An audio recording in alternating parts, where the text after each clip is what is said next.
Perkenalkan, kami dari kelompok 7 ingin mempresentasikan materi kami yang berjudul Pengendalian dan Keandalan. Sebelumnya, izinkan kami memperkenalkan diri. Saya Putri Handayani dengan NIM 21202192. Saya Nanda Airani dengan NIM 21202111. Saya Masai Tartida Sartini dengan NIM 21202111. Saya Yulianti dengan NIM 2120202193. Selanjutnya, pemaparan materi. Baiklah, materi pertama akan dibacakan oleh Putri Intan Handayani. Kepada Saudari Intan, saya persilahkan. Di sini saya akan membacakan materi tentang kepentingan strategis dalam pemeliharaan keandalan. Tujuan pemeliharaan dan keandalan adalah untuk mempertahankan kemampuan sistem. Selagi mengendalikan biaya, sebuah sistem pemeliharaan yang baik menghilangkan variabilitas sistem. Sistem harus didesain dan dipertahankan agar dapat mencapai kinerja dan standar kualitas yang diharapkan. Selanjutnya ada manajemen pemeliharaan dan keandalan. Yang pertama, keterlibatan karyawan, yaitu bermitra dengan personal, perawatan, pelatihan keterampilan, sistem penghargaan, dan pemberdayaan karyawan. Yang kedua, prosedur pemeliharaan dan reliabilitas, yaitu bersihkan dan lumasi, pantau dan sesuaikan, lakukan perbaikan kecil, dan simpan catatan terkomputerisasi. Yang hasilnya yaitu inventory berkurang, peningkatan kualitas, peningkatan kapasitas, reputasi untuk kualitas, perbaikan terus-menerus, variabilitas berkurang.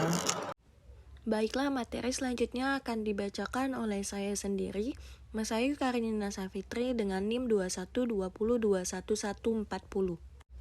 Taktik penting pemeliharaan dan keandalan. Pemeliharaan yang pertama menerapkan pemeliharaan pencegahan, yang kedua meningkatkan kemampuan memperbaiki. Selanjutnya ada keandalan, yang pertama menerapkan atau meningkatkan pencegahan, yang kedua meningkatkan kemampuan atau kecepatan perbaikan. Selanjutnya keandalan atau reliability.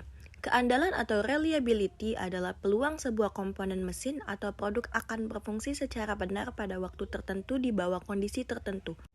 Metode perhitungan keandalan RS sama dengan R1 dikali R2 dikali R3 kali Rn, di mana R1 ada reliabilitas komponen pertama, R2 reliabilitas komponen kedua, dan seterusnya. Materi selanjutnya akan dibacakan oleh Nanda Cairani dengan NIM 2120211130. Kepada Saudari Nanda, saya persilahkan. Terima kasih moderator. Baiklah, selanjutnya keandalan. B. Keandalan dengan cadangan atau redundansi. Untuk meningkatkan keandalan sistem, redundansi ditambahkan dalam bentuk komponen cadangan atau jalur paralel. Redundansi disediakan untuk memastikan bahwa jika salah satu komponen atau jalur gagal, maka sistem memiliki jalur lain. Maka rumusnya RS sama dengan peluang komponen pertama bekerja ditambah peluang komponen kedua bekerja dikali peluang membutuhkan komponen kedua.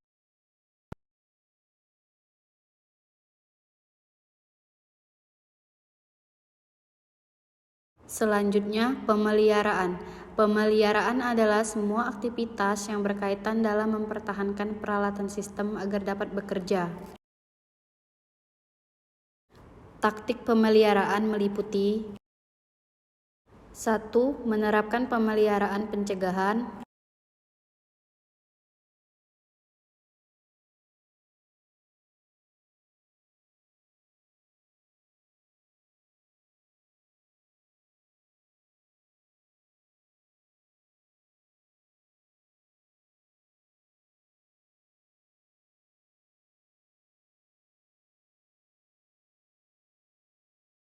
2. Meningkatkan kemampuan memperbaiki.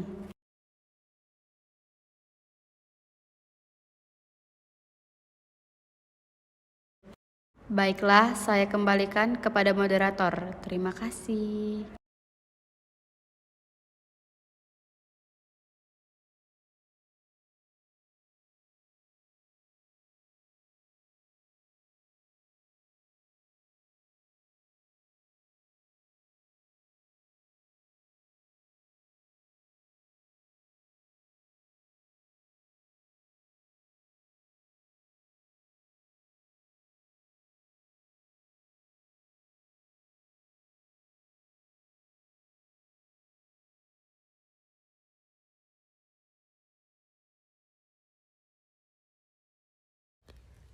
Materi selanjutnya atau materi terakhir akan dibacakan oleh Yupianti dengan NIM 2120211093.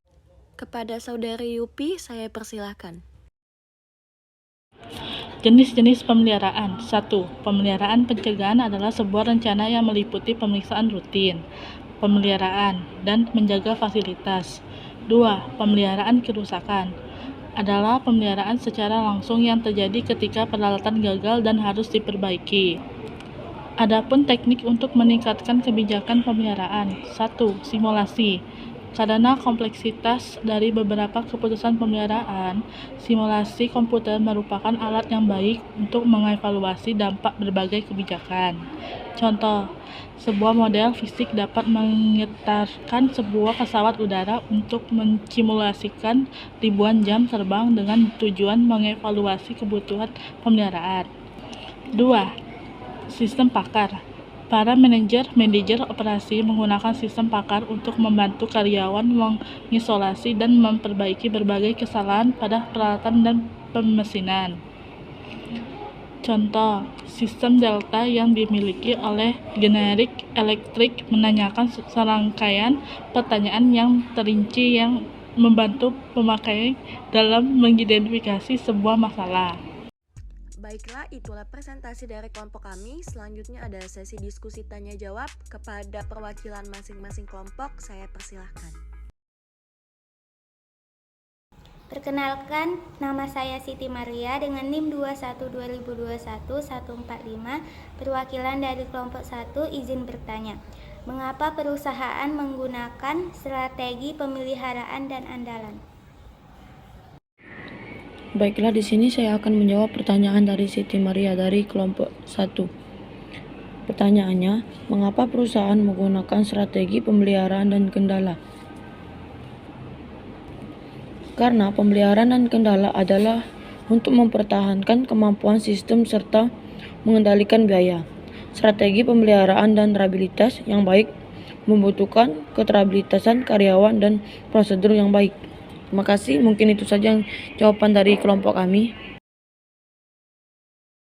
Assalamualaikum warahmatullahi wabarakatuh. Perkenalkan, saya Yin Anggraini dengan nomor NIM 2120211111. Saya perwakilan dari kelompok 4, izin bertanya kepada kelompok 7. Apa yang dimaksud dengan kendala dalam pemeliharaan? Terima kasih. Wassalamualaikum warahmatullahi wabarakatuh. Saya akan menjawab pertanyaan dari kelompok 2. Apa yang dimaksud dengan keandalan dalam pemeliharaan? Keandalan dalam pemeliharaan adalah peluang sebuah komponen mesin atau produk akan bekerja secara baik untuk waktu tertentu di bawah kondisi tertentu. Terima kasih, mungkin itu saja jawaban dari kelompok kami. Saya Selvi Maharani dengan NIM 2120211084. Pertanyaan saya, jelaskan mengenai pemeliharaan dan keandalan serta apa tujuan dari pemeliharaan dan keandalan tersebut. Terima kasih. Baiklah, saya akan menjawab pertanyaan dari kelompok 3. Jelaskan mengenai pemeliharaan dan keandalan, apa tujuan dari pemeliharaan dan keandalan tersebut. Pemeliharaan adalah semua aktivitas yang berkaitan dalam mempertahankan peralatan sistem agar dapat bekerja. Keandalan adalah peluang sebuah komponen mesin atau produk akan berfungsi secara benar pada waktu tertentu di bawah kondisi tertentu. Dan tujuan pemeliharaan dan keandalan adalah untuk mempertahankan kemampuan sistem selagi mengendalikan biaya. Strategi pemeliharaan dan keandalan yang baik membutuhkan keterlibatan karyawan dan prosedur yang baik. Assalamualaikum warahmatullahi wabarakatuh. Saya Dela Sofia, NIM 2120211193, izin bertanya. Perwakilan dari kelompok 4, izin bertanya apa saja parameter dasar dalam kendala yang bisa digunakan untuk mengevaluasi sistem distribusi. Baiklah, terima kasih. Baiklah, selanjutnya saya akan menjawab pertanyaan dari kelompok 4. Apa saja parameter dasar dalam keandalan yang bisa digunakan untuk mengevaluasi sistem distribusi? Terdapat 3 parameter dasar dalam keandalan yang biasa digunakan untuk mengevaluasi sistem distribusi, yaitu angka kegagalan rata-rata, waktu pemadaman rata-rata atau R, dan waktu pemadaman tahunan atau U. Mungkin itu saja jawaban dari kelompok kami. Terima kasih. Perkenalkan, nama saya Dara Ramadanti, NIM 2120211151. Saya perwakilan dari kelompok 5. Saya akan menanyakan pertanyaan, faktor apa saja yang harus diperhatikan dalam perencanaan pekerjaan pemeliharaan. Baiklah, di sini saya akan menjawab pertanyaan dari kelompok 5. Faktor apa saja yang harus diperhatikan dalam perencanaan pekerjaan pemeliharaan? Adalah ruang lingkup pekerjaan, lokasi pekerjaan, prioritas pekerjaan, metode, kebutuhan material. Assalamualaikum warahmatullahi wabarakatuh. Saya Nifani Oktarian dengan NIM 21202180. Saya akan membacakan pertanyaan untuk kelompok 7, yaitu mengapa kita harus memperhatikan pemeliharaan preventif. Baiklah, di sini saya akan menjawab pertanyaan dari Depani dari kelompok 6. Pertanyaannya, mengapa kita harus memperhatikan pemeliharaan preventif? Pemeliharaan preventif mengurangi resiko perbaikan yang tidak perlu dan menciptakan sistem untuk menggunakan alat yang tepat untuk tugas yang tepat. Terima kasih. Mungkin itu saja jawaban dari kelompok kami. Baiklah,